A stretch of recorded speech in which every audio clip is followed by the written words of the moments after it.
Welcome to the Aerospace Advantage podcast. I'm Heather Lucky Penney, your host and a senior fellow at the Mitchell Institute. Here on the Aerospace Advantage, we speak with leaders in the DoD, industry, and other subject matter experts to explore the intersection of strategy, operational concepts, technology, and policy when it comes to air and space power. So, if you like learning about aerospace power, you're in the right place. To our regular listeners, welcome back. And if it's your first time here, thank you so much for joining us. And as a reminder, if you like what you're hearing today, do us a favor and follow our show. Please give us a like and leave a comment so that we can keep charting the trajectories that matter the most to you. The F-35 is one of the most impressive combat aircraft ever developed. Yeah, it's been in the news for some negative reasons as of late, given the delays and the challenges associated with Tr3 Block 4 upgrades. But guess what? This too shall pass. I mean, after all, we are really redoing the entire insights and capabilities of this aircraft. Versions flying operational missions today, particularly the 3F variant, they've revolutionized what it means to fly and fight in the information age, and they are kicking ass. You know, just ask any pilot who's deployed in the jet to a forward AOR. The reason for this is simple. The jet is a massively capable information machine. It can collect a ton of data through its sensors, integrate inputs from offboard actors, process all of that into actionable information, and team with a wide array of assets across the battle space. And all of this happens real time with incredible speed and dynamic agility. What a lot of people may not realize is the impact of all of this processing power on the aircraft. Sensors and processing take a lot of electricity, and all of that produces a lot of heat.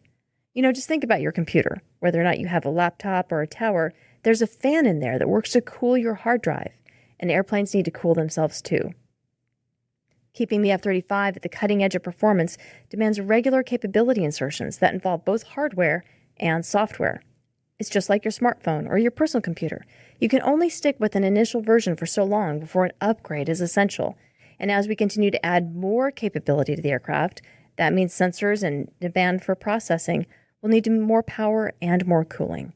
So you won't be surprised. The F-35 is a massive ecosystem, and so if one part of the aircraft is upgraded, there are going to be other downstream effects. So today, we're going to discuss how the aircraft is evolving, what this means for the systems. And look, this isn't negotiable. The nation needs the F-35 to have Tr3 Block 4 capabilities. And while the journey to get there can be a little frustrating, the end effect for the warfighter and for our nation will be well worth it. In fact, given where our adversaries are headed, this is essential. We have to remain committed to TR Block 4 because this translates into a crucial combat advantage, not just for our fighter pilots, but the entire joint force. And the good news is that we've got tremendously smart people involved with the program, and they're pressing hard to ensure that the jet remains capable and relevant for decades into the future. To help me explain this journey, I've asked Mitchell's Executive Director, Doug Birkey, to join me today. He wrote a report last summer explaining how the F-35 is evolving, why this is occurring, and what that means for the aircraft from an enterprise perspective. Hey, Heather. Awesome to be on the podcast with you today, and really congrats on your new leadership role here. Doing great. Oh, thank you so much. And I really enjoy it. We've got great content, great guests, and great listeners. So it's an incredible honor to be able to bring these issues to them. So thank you. Bring us up to speed. What's going on with the F-35 and PTMS? So big picture, the F-35 is a very long journey. I remember when I was just beginning my career, Nova on PBS did a special about the selection and the competition between the prototypes and all that. I mean, this is obviously a multi-decade process. And what's really, really crucial to understand is that the jet that you see flying today is fundamentally different than the jet you saw 10 years ago. And the jet you'll see 10 years from now is going to be very different. The outline looks the same. I mean, if you just take a picture of it, it's going to be pretty hard to discern it. But fundamentally, the guts of it change radically. And that's by design. That's a good thing. It allows it to really keep on step with the threats and evolve. And we're in the major cycle of that right now. And so, you know, it's iPhones. They all look about the same. But what I had, 2 decades ago versus now, it's a totally different product. And it's the same way with these aircraft. And this isn't a new thing. I mean, look at F-16. The F-16s that first flew in the early 80s were totally different than what came off the line in the late 90s, with Block 50 or something like that. And now look at Block 70. I mean, it's unbelievable what it can do. But again, the outer mold line looks roughly the same. And so when you look at the F-35, you can differentiate that talking about the different blocks. And so right now, the major one that you're going to see on a flight line is called 3F, and it's an insanely capable version. You talk to the operators, they are very, very impressed with it. But folks know that we've got to keep pace with a threat. We want more capabilities inserted onto it, and it has to do with everything from the sensors, the processing power, the electronic warfare capabilities, more and more things. They can go on a long time, but that's delineated right now is Tr3 and Block 4. And make it simple, Tr3 is a hardware insertion that drives a lot more capable software and associated systems. It's really under kind of the Block 4 nomenclature. The Tr3, that's the actual processor, Yep. right? So that's gonculating all the information and the sensors that the Block 4 sensor suite and capabilities put into the aircraft. Exactly. And so that's in play right now. There's obviously been negative news on it because it's behind the curve, and the services have been very vocal about it. And I got it. We're all frustrated about that. However, I also know this too shall pass. And we're going to see those aircraft on the line flying operational missions, and they're going to absolutely kick butt. And it's essential we get those upgrades. But there's a proviso with that. It takes more power. And it's just like what we see going on in civil society, that with AI coming online and electric vehicles and all these demands in the civil power grid, it demands more. And you add more systems onto a jet that are more capable and more voluminous in actual number, they will demand more power. You create more power, it creates a cooling issue because obviously heat is a byproduct there. And so you've got to dissipate it somehow. And so just to kind of help scope it a little bit, the jet was originally designed with the requirement of 14 kilowatts. I mean, we are well beyond that now. And they've been using kind of Band-Aid approaches to deal with it, but it's time for a holistic reset. And the JPO knows it, and they just came out with a request for information from industry and others to look at different solution sets. So that's really kind of the state of play these days. Yeah, that's amazing. Thank you very much for that breakdown. I mean, when it comes to processing power, the more software lines of code, the more gonculations you need to do, the more electricity it's going to require. And like you said, that's going to drive more cooling.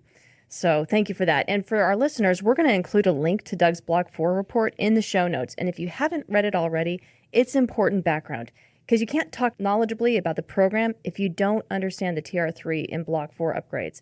As Doug said, this is basically a new jet on the insides. So, I'm hearing in the media like, hey, come on, why haven't we gotten through all these teething issues? Well, the teething issues with the jet itself is just fine. But because it's a whole new jet on the inside, there's still some learning that's going on there. And Doug did a great job in breaking this down at the unclassified level. So Heather, I kind of danced around it, but a key element tied to our episode today is a concept called SWAPC. Can you break it down for folks? Yeah, you bet. So SWAPC, if you Google this, everyone thinks SWAPC is size, weight, and power and cost.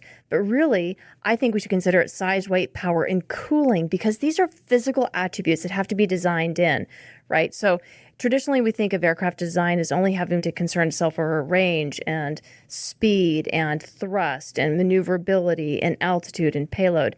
Yes, those are physical things that have to be designed into the aircraft, but as sensors and electronics become ever more important to aircraft performance and warfighter effectiveness, SWAPC has to be designed in from the very beginning. So do we have enough room for the generators? Do we have enough power to be able to power all the electronics?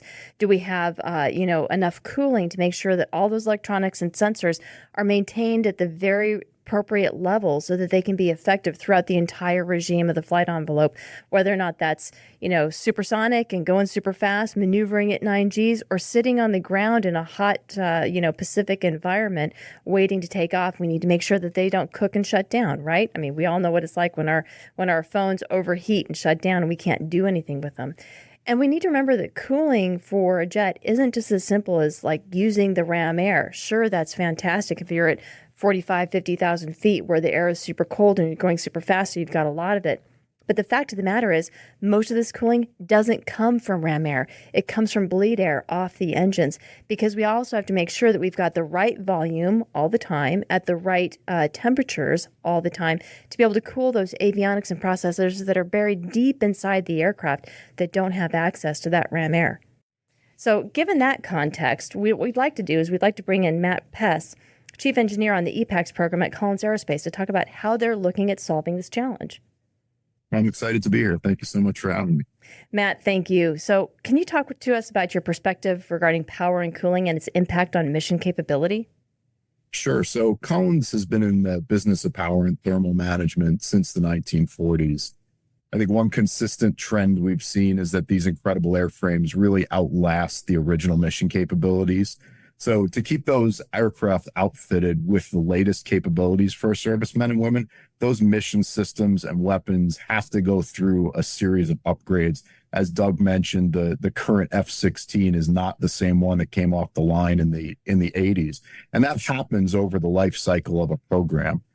These new capabilities often need more power that generates more heat that needs to be addressed, and on an aircraft that isn't changing size. So this trend continues today, of course.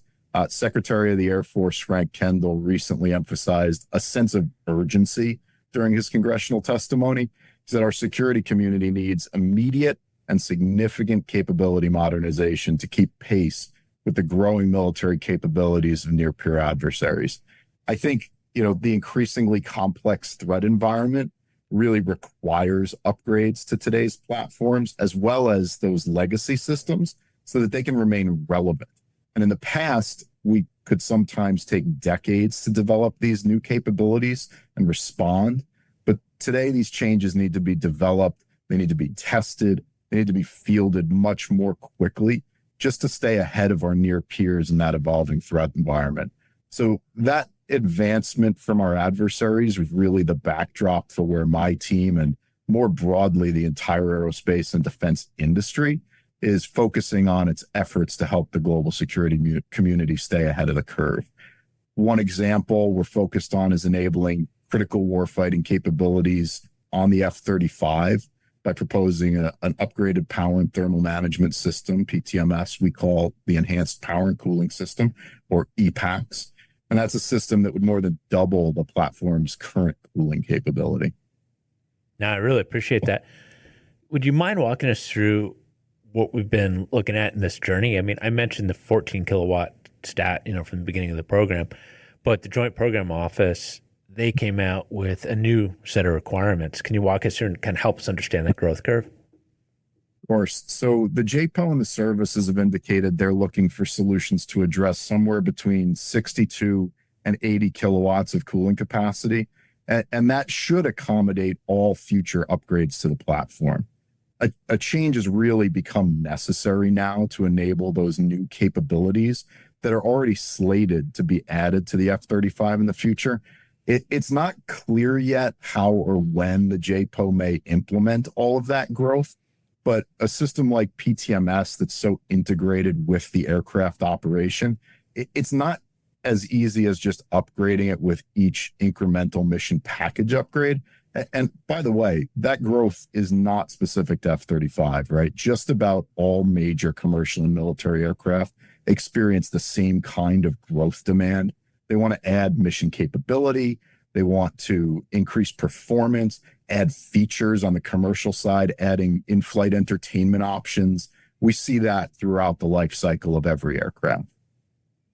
And that's just really incredible growth, whether or not you're looking at it from the military perspective, like many of our listeners, or on the commercial side, which we all have experienced by flying commercial aviation. That kind of mission capability to support enhanced sensors and other capabilities is really just amazing. And from a military perspective, that's important. That is crucial to warfighter effectiveness and survivability.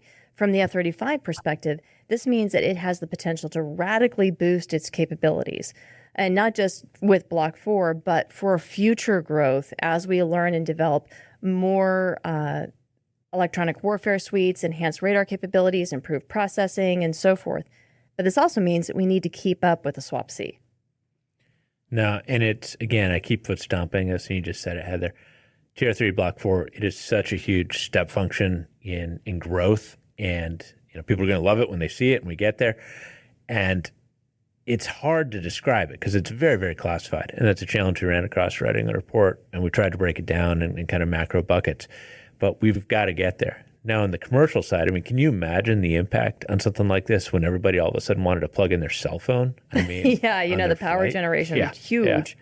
And also, we need to remember that Block 4 isn't just a single insertion of capabilities. This will be a continuous insertion and upgrade of software and sensors and processing and so forth to enhance warfighter capability on the F-35 for quite some time. So that's going to require a lot of power, which also then means a lot of cooling.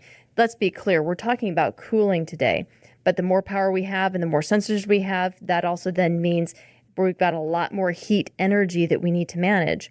So, Matt, how do we understand this in terms of the volume of what actually needs to be done, what the problem is here? You've got a light bulb that's a couple kilowatts. How many degrees Fahrenheit? Put us in a context so we can really understand what the demand is from TR Block 4 going from where we are today, which is roughly 30 kilowatts. And remember, the F-35 started out about 14 kilowatts, but now we're making a massive jump up to 80 kilowatts, 62 to 80 kilowatts. So what does that mean in terms of the demand on the power thermal management system? I think it's probably best to start with what's being cooled and how. So on any platform, there are avionics, electronics, weapons, most importantly, often a person. They all need a certain temperature. In the case of the pilot, they also need a certain pressure to operate properly. So there's two primary types of cooling on an aircraft. We've got air cooling and liquid cooling. The crew station, the low power avionics, things like displays, NavCom radios, those are primarily air cooled. And it's really not where the growth in the cooling happens on a platform. The real change is in the liquid cooled avionics. So these are things like radar, electronic warfare systems, high-speed data links, the aircraft flight control computers like the Tr3 upgrade that we were talking about earlier. These systems draw, and especially in the case of the radar and electronic warfare, they emit a lot of power. As a result, they generate a lot of heat. That heat has to be removed, or the equipment itself can overheat. So how do we remove that heat? If you imagine the heating system in a house with hot water radiators, so you have a furnace that's putting heat into the water. That water then gets pumped around the house, and the radiators in each room dissipate that heat into the room to warm them up. If you essentially are pulling heat out of the water with those hot water radiators, and that's the RAM cooling that we were discussing earlier. On an aircraft, the avionics are the furnace. They heat up the liquid, it's pumped around, it gathers up heat from all the different avionics, and it finally ends up in the PTMS. The difference is we can't just dissipate that heat into the air. Doug mentioned ram air is not sufficient for cooling when the aircraft is on the ground. We have tight temperature windows that we have to hit for the avionics per the MIL standards. So we have to put a refrigeration cycle on the aircraft. That cools the liquid. But unlike your home air conditioner, most aircraft PTMS use air as both the power source and as the working fluid. So for some context, right, we're talking about the future of the F-35 needing 80 kilowatts or so of cooling. The air conditioner for an average house is about 10 kilowatts. So to meet the new demand, we're talking about the equivalent of 8 central air conditioners from a cooling standpoint. You can see why that would be a challenge to put on an aircraft. That's incredible. And clearly we can't fit 8 onto an F-35 or shove that into the avionics bay. So can you paint a picture for people so they can understand the full enterprise of what's at play within this process? Clearly the heart of aircraft power generation is the jet engine, because that then drives all the various components on the accessories case, like the generator, which produces the electrical power. And then that power is consumed by the mission systems, which in turn need to be cooled. But that's very simplistic, and you're the technical expert. Can you walk us through at a more granular level? And you gave us a really great analogy of how that works, but can you actually describe the basic system of how all this comes together? Because you've got the power and the cooling integrated onto a single component, right? Yeah, so you said it right. The engine is the primary power source for everything on an aircraft. Electrical, pneumatic, hydraulic, it's all taken off the engine in some way. So in order to cool all of that equipment on the aircraft, the PTMS takes that energy in the form of high pressure air, bleed air from the engine. So the engine provides the power and the PTMS generates the cooling. On commercial platforms, the environmental control function here, it's the largest energy consumer other than generating thrust on the aircraft. And of course, that's the primary function of the engine. But that environmental control system can account for up to 6% of the total fuel burned by the airplane. So as a result, particularly on commercial, the energy efficiency of that system is the priority. Now, that wasn't always the case on military platforms, since on legacy aircraft, the bleed was not very expensive from an overall aircraft trade, and the cooling needs weren't as large. So often they prioritized the smallest volume system that they could possibly come up with. As we look towards future platforms or the upgrade that we're discussing on F-35, PTMS capability is starting to become a real driver of aircraft performance. So efficiency has become much more important. So what does that mean? Our goal is always to limit the energy use. So for PTMS, for EPACS, that is bleed air. And that's something we've done for decades in our commercial programs. But the other side, as you mentioned, is electrical power. So what's generating all the heat that we have to remove? It's the electronics. They're doing processing, they're doing power conversion, communication, radiating, and they're all doing that at a certain efficiency. So when we talk about efficiency for electronics, we're really talking about how much of the electrical power they take in is converted into useful work, emitting power in the radar, for example. But since no electronics are actually 100% efficient, any energy that's not converted to work turns into heat. And that's the heat that we need to remove with the PTMS. And if we don't, then the temperatures in that mission equipment will rise. They'll exceed the limits that they were designed for. They might exceed the limits of the electronics that they're based on. We get degraded performance. We could even get damaged systems. But like PTMS, the electricity to power those systems is also drawn from the main engine via the generators. The power and thermal management system is really doing multiple functions on the aircraft. In the case of the F-35, they've combined the functions of emergency power, main engine start, and thermal management. And that's really what we're getting at for the F-35 PTMS. That's a little bit different from some other aircraft. So you've got the emergency power, the starter, and the thermal management. So is the generator a different component? Yeah, so the main engine generators are still the primary electrical source for the aircraft. And those are mounted, as you said, on the main engine gearbox. Okay, so I just want to clarify here for everybody to understand. PTMS, this is a pretty common thing throughout military aircraft and civil. Is that right? Do I have it straight? Yeah, so while there's a number of ways to do PTMS, the most common for aircraft is the reverse Brayton cycle. We commonly know it as an air cycle. An air cycle works by taking high pressure air from the engine, conditions it using heat exchangers, expands it in a turbine. That expansion is what generates the cold air. And in a tactical aircraft, we use that air to cool the pilot and the forced air cooled electronics directly, but it also conditions the liquid. It's an oil called PAO on military platforms. That's then fed to cool the liquid cooled avionics. But it's not unique to the F-35. Every platform, military or commercial, has a system which provides some or all of these functions. The thermal management functionality of the PTMS is often referred to as environmental control systems.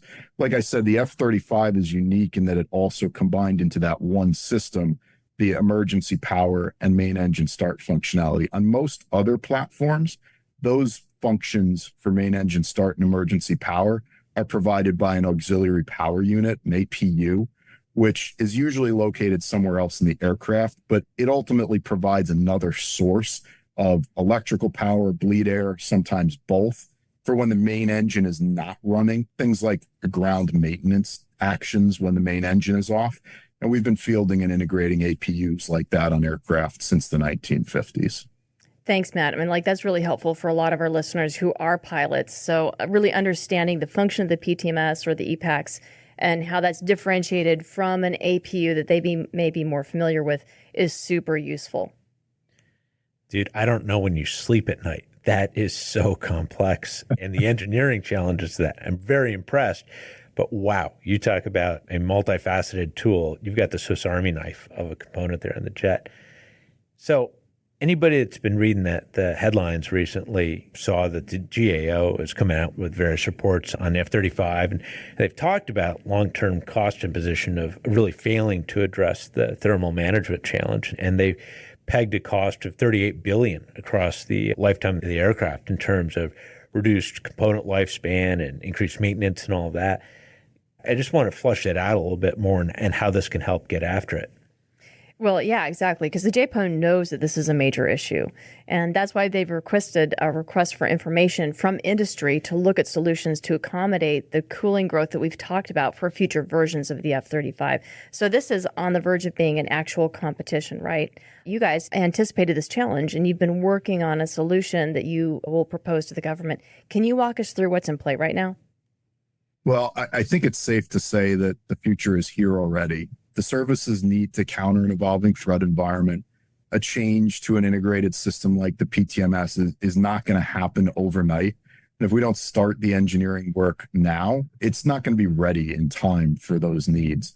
The most recent GAO report indicated that the need for more PTMS capability becomes real in 2029, but the new systems aren't likely to be ready to be fielded until 2032.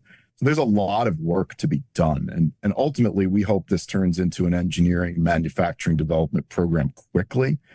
Lieutenant General Schmidt, who's the program executive officer for the JPO for F-35, was asked during a hearing in March in front of Congress, what could Congress do to support the PTMS upgrade effort? And his ask was relatively simple. He said he needs funding allocated so that he can get Lockheed Martin and the industry to perform the engineering work that's necessary to solve the problem.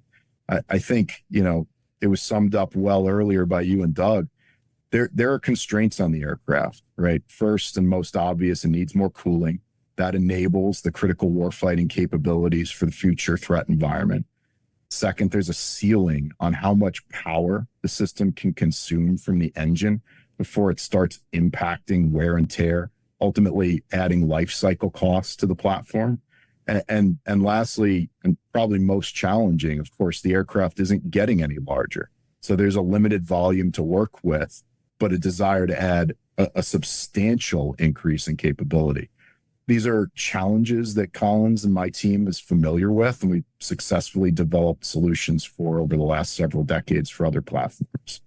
Yeah, and Matt, to foot stomp for our listeners, I mean, you've got a limited amount of size and weight that you need to fit this new system in, but you're demanding more and more of it in terms of power and of cooling. So how has Collins approached the development of the EPACS? Yeah, as I said, the F-35 isn't the first airframe to need more cooling capacity, more energy efficient systems. So the Collins team has been doing this for quite a long time across both military and commercial platforms. On commercial, efficiency means reduced fuel burn, and that can be either increased range or reduced fuel weight. On long-haul aircraft, the operators really like the reduced fuel weight because it means they can put more passengers or more cargo on the airplane. On a military platform, reduced fuel burn is usually returned as an increase in range, but just reducing the bleed demand returns power essentially back to the engine.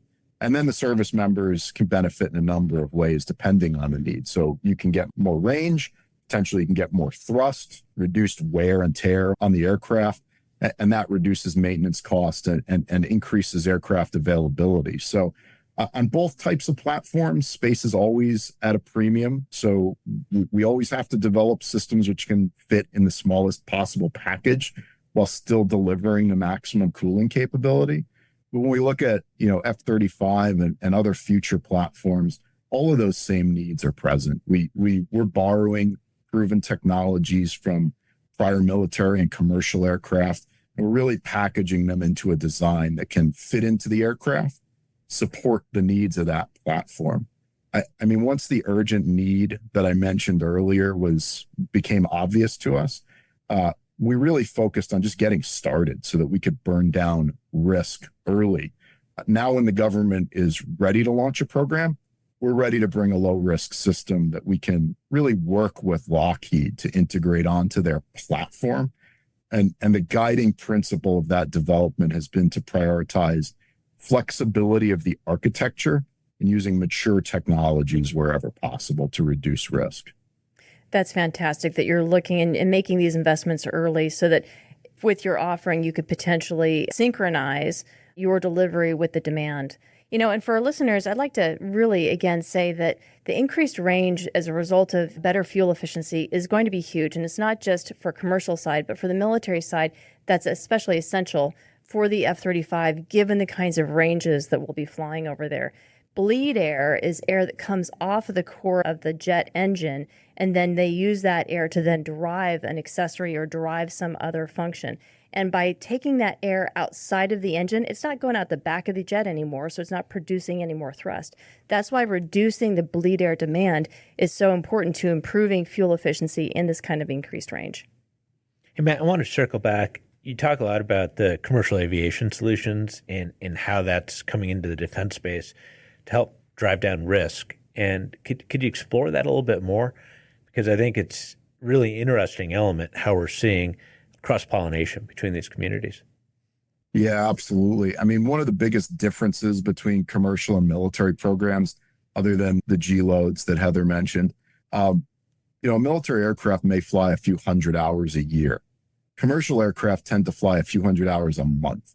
So when we bring technologies or methods from our commercial programs, we have literally millions of flight hours on those systems in the field.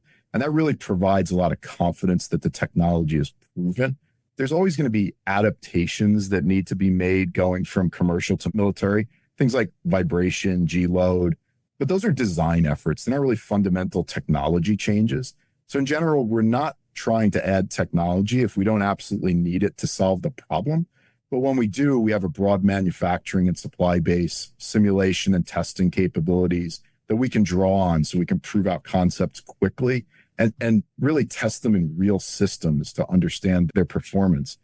On EPACS, we're leveraging environmental control system technology that we have developed for a platform like the 787. It's one of the most energy efficient environmental control systems in service today. So that's how we're really trying to reduce risk on the program from a technology standpoint, but it also allows us to leverage that commercial production and supply base so we can deliver more value to the services.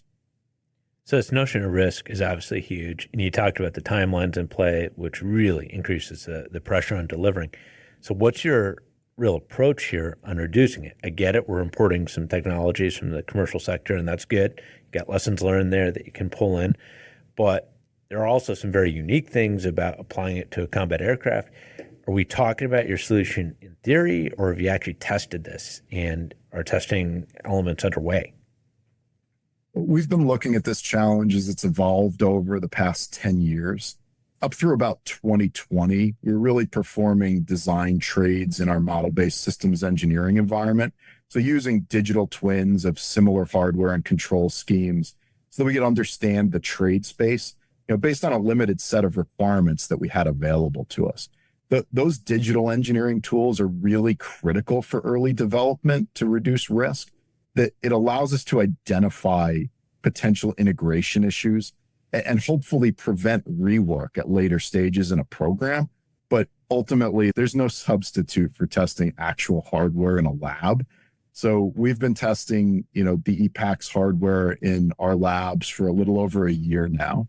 And that testing allows us to continue to validate the digital twins, but also really run a broad range of test conditions and try to find the limits of what the hardware is capable of. EPACS is not on the F-35 program, so we're still operating under a limited set of requirements. This testing really provides us invaluable data on where the architecture and hardware is flexible, and we can bring that into future studies. But, putting this hardware in the lab, has really allowed us to demonstrate that EPACS can meet the need, that 80 kilowatts of cooling capacity, and we can meet that across a broad range of operating conditions that are relevant to the aircraft. The data that comes out of this testing is really going to help us as more requirements become available, because we'll better be able to understand where the challenges that need to be addressed in that integration really are. But the mix of digital and lab testing is really critical to prove the technology readiness and also be ready to meet those demands for a complex integration and that's going to be required on a short timeline. Matt, thank you so much. We're getting a little bit short on time. So before we go, I'd like to ask, what will success look like for the Collins team? Yeah, PTMS is one of those systems that only gets noticed if there's a problem with it.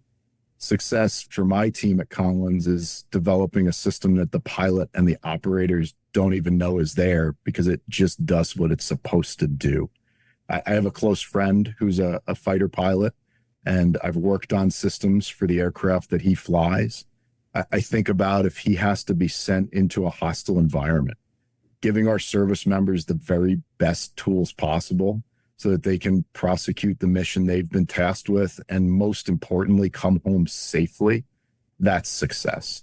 Absolutely. You're speaking our language. So thank you, Matt, so much for joining us here today to talk about PTMS and F-35 and the requirements that the aircraft will need for future growth, because frankly, our warfighters need it as well. So thanks again for spending this time with us. I'd like to have my thanks too here. I mean, this is a complex one, and you really did an awesome job. Thank you. I appreciate it. With that, I'd like to extend a big thank you to our guests for joining in today's discussion. I'd also like to extend a big thank you to you, our listeners, for your continued support and for tuning into today's show. If you like what you heard today, don't forget to hit that like button and follow or subscribe to the Aerospace Advantage. You can also leave a comment to let us know what you think about our show or areas you would like us to explore further. As always, you can join in on the conversation by following the Mitchell Institute on Twitter, Instagram, Facebook, or LinkedIn, and you can always find us at mitchellaerospacepower.org. Thanks again for joining us, and have a great aerospace power kind of day. See you next time.